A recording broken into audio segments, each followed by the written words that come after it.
Yummy! Local Kitchen.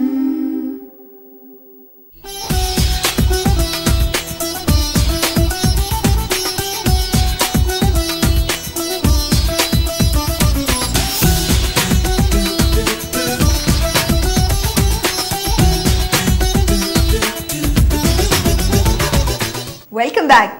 So కూర ఉడికిపోయి ఉంటుంది. So అయిపోయిందండి రాజ్మా కర్రీ. దీనిలో కొంచెం పైన గరం మసాలా వేయాలండి. ఓకే, మనకి ఎండిహెచ్ది మార్కెట్లో రాజ్మా మసాలా అని కూడా దొరుకుతుంది, అది కూడా వేసుకోవచ్చా దీనిలో? అది వేసుకోవచ్చండి, కానీ ఇంట్లో చేసుకుంటే బాగుంటుంది.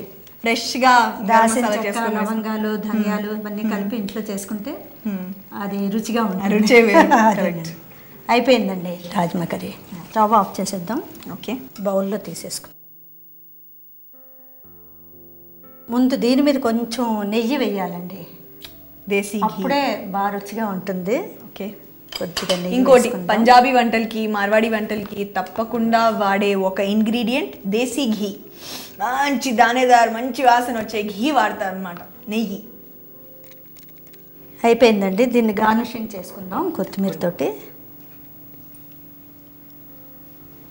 మళ్ళీ కలర్ఫుల్గా ఉందండి. ఆ కూర ఏమో బ్రౌన్ అండ్ ఎల్లో, ఇదేమో మధ్యలో green. So contrast. Rajma curry ready అండి. Thank you. టేస్ట్ చేయండి.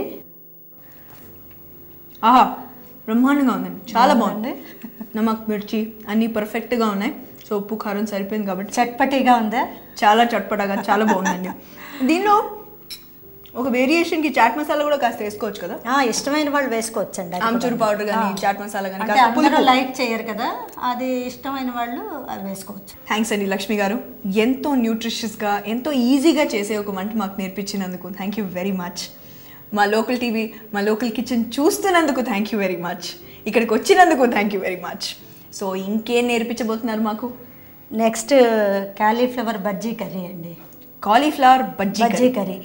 సో లక్ష్మి గారు మనకి కాలీఫ్లవర్ బజ్జీ కర్రీ చెప్పేలోపు ఒక చిన్న బ్రేక్ తీసుకుందాం. Take a break.